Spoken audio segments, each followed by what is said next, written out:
Hello learned viewers, English knowledge stream channel में आपका स्वागत है। आज के स्पोकन क्लास में हम आपको कुछ जानकारी देंगे। इससे पहले पिछली वीडियो में जो कुछ भी हुआ था उसको थोड़ा सा रिकैपिचुलेट कर लेते हैं, फिर आगे हम आपको बताते हैं।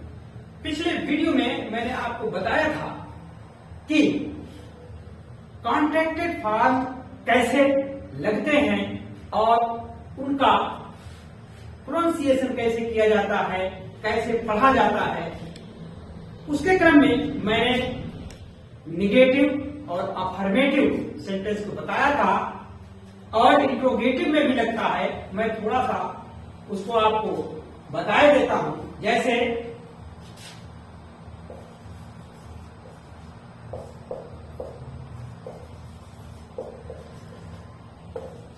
What is the matter. What is the matter का मतलब हुआ ये जो लगा है कॉन्ट्रैक्टेड फॉर्म जो है इज का है। तो इस तरह से जितने भी आपके इंट्रोगेटिव वर्ड्स हैं उन सबके साथ जितने कॉन्ट्रैक्टेड फॉर्म मैंने बताया है, अगर वो लगे हैं तो उनका उसी प्रकार से उच्चारण किया जाएगा और उसी प्रकार से उसको आप करेक्ट वे में पढ़ेंगे। आज हम आपको बताने वाले हैं कि जब हम बोलते हैं तो वो 5 वाक्यों के अंतर्गत ही बोलते हैं। जैसा कि पिछली वीडियो में मैंने आपको बताया था कि वो 5 वाक्य असर्टिव, इंट्रोगेटिव, इंपरेटिव, एक्सक्लेमेटरी और ऑप्टेटिव होते हैं। और इसके अलावा जब हम बोलते हैं तो इन्हीं वाक्यों को मिला करके हम सिंपल सेंटेंस, कॉम्प्लेक्स सेंटेंस और कंपाउंड सेंटेंस की रचना कर लेते हैं और उसको भी हम अपने स्पोकन में शामिल कर लेते हैं। इस प्रकार से सबसे पहले हम चर्चा करेंगे कि आप असर्टिव सेंटेंस आप जानते हैं।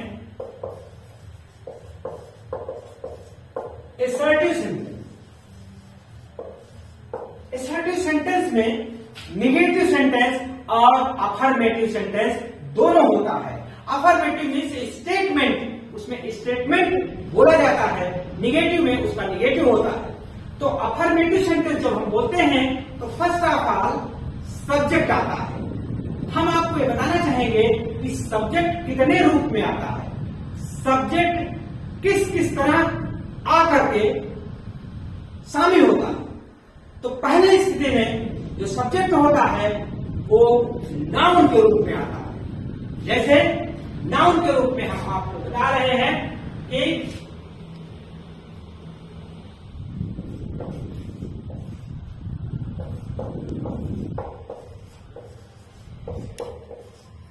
Rest is waste.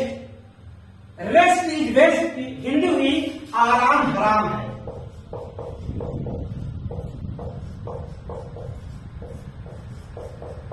आराम हराम है, रेस्ट इज वेस्ट।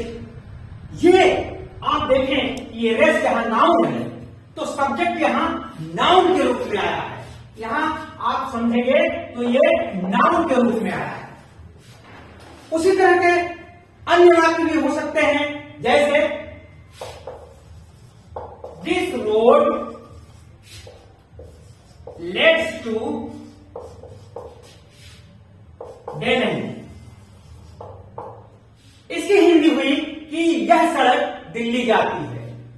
यह सड़क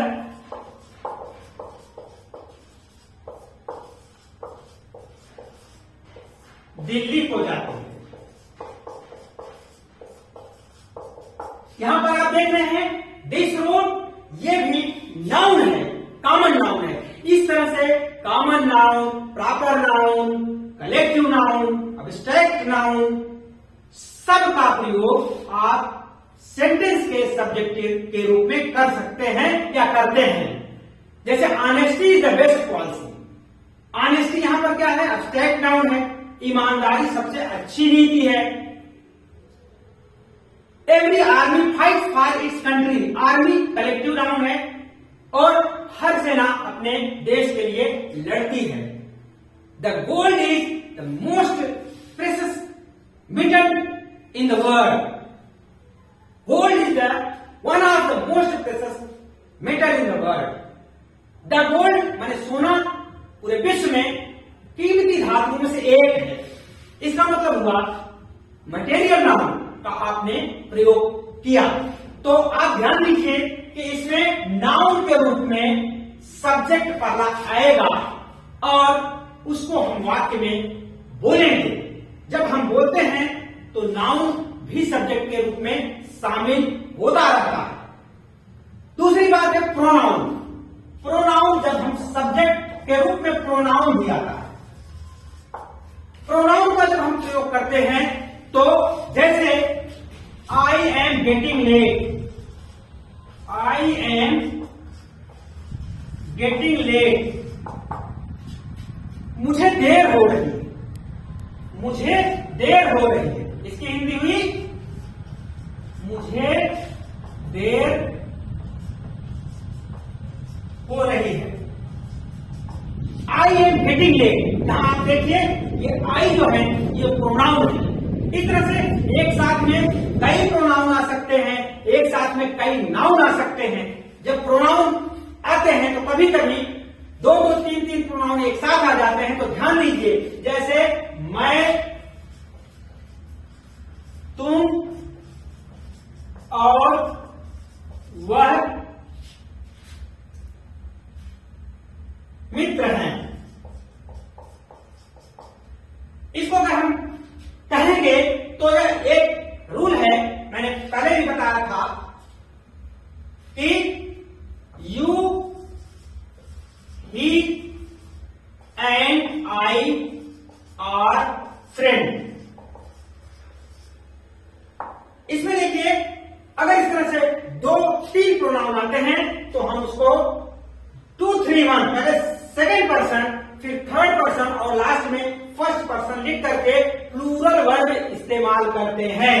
तो याददाश्त करिए, पहले सेकेंड पर्सन फिर थर्ड पर्सन फिर फर्स्ट पर्सन। अंकों में अगर कार्डिनल नंबर में लिखेंगे तो 2, 3, 1।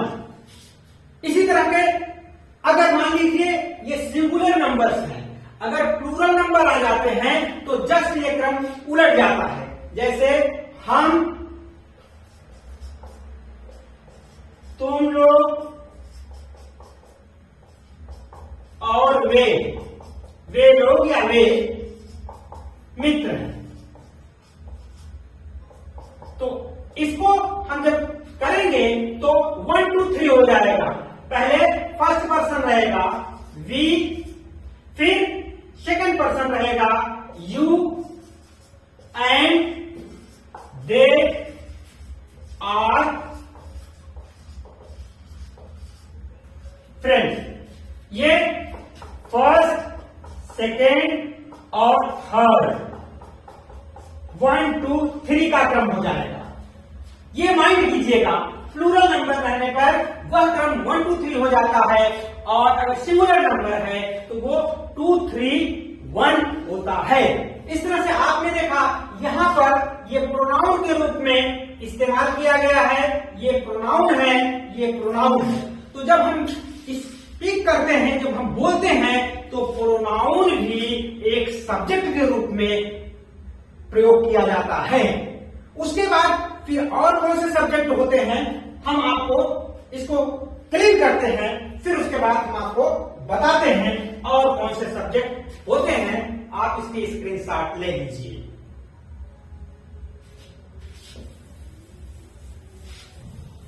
तो मैंने आपको बताया कि कर्ता कितने रूप में आते हैं।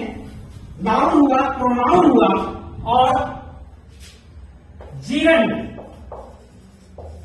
के रूप में आता है। जैसे walking is good for health.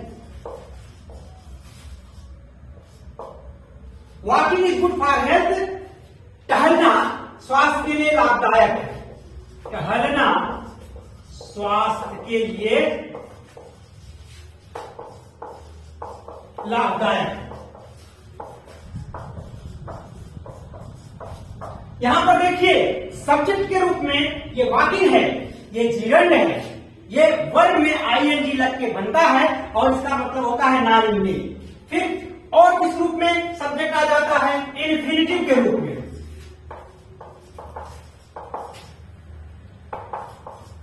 Infinitive के रूप में आता है, इसमें इन्फिनिटिव पहले टू लगा रहता है, जैसे to work is to worship.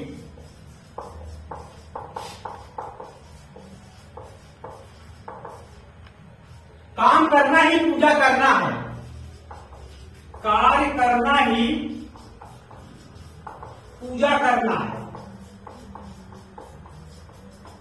इसके अलावा to err is human,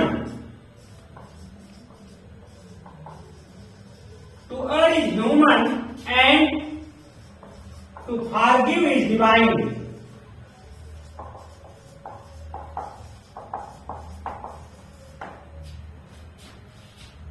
to err is human, गलती करना मानवीय है और माफ करना, क्षमा करना दैविक है। गलती करना मानवीय है और क्षमा करना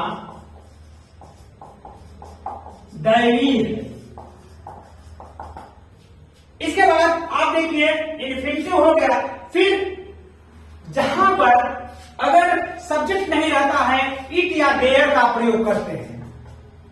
इट या देयर प्रयुक्त होता है, जैसे it is very kind of you, it is very kind of you. आपकी बड़ी मेहरबानी है, आपकी बड़ी मेहरबानी है, इसका हिंदी हुआ। फिर इसके अलावा और सारे वाक्य हैं, जैसे इट इज माई प्लेजर, मुझे बड़ी खुशी है, इट इज माई प्लेजर।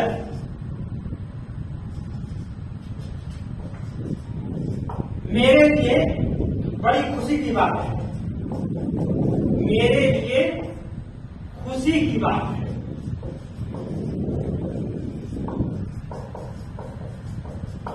इस तरह से इट का प्रयोग करते हैं हम।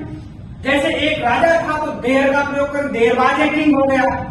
इट इज वेरी सल्ट्री टुडे, आज बड़ी उमस है। It is over cold today, आज बहुत ठंडी है। It is extremely cold. तो इस तरह से इसका प्रयोग करते हैं। इसके साथ साथ एक और वाक्यांश का प्रयोग करके हम सब्जेक्ट बना लेते हैं, जैसे कि the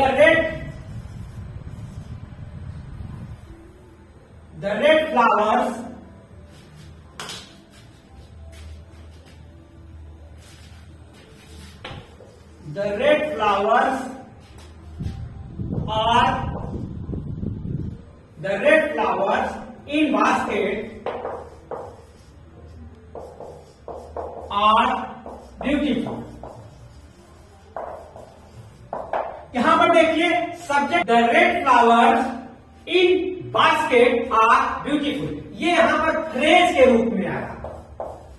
फ्रेज का मतलब होता है वाक्यांश। तो इतने रूपों में सब्जेक्ट प्रयोग किया जाता है। जब हम बोलते हैं तो सब्जेक्ट इतने रूप में आता है। इसके अलावा ढेर सारे सेंटेंस है, जिसको हम नेक्स्ट वीडियो में आपके बोले जाने वाले जो सेंटेंस है एसर्टिव से संबंधित और निगेटिव सेंटेंस से संबंधित वाक्य बताएंगे, और आप उसको नोट डाउन करते जाइएगा and just practice at home. और हम अब आपको यह कहना चाहेंगे कि यह चैनल सब्सक्राइब कर लीजिए, लाइक करिए, शेयर करिए और बने रहिए चैनल पर। आपको स्पोकन से संबंधित अच्छी अच्छी जानकारी दी जाएगी नॉलेज स्ट्रीम चैनल के द्वारा। Thank you for watching this video.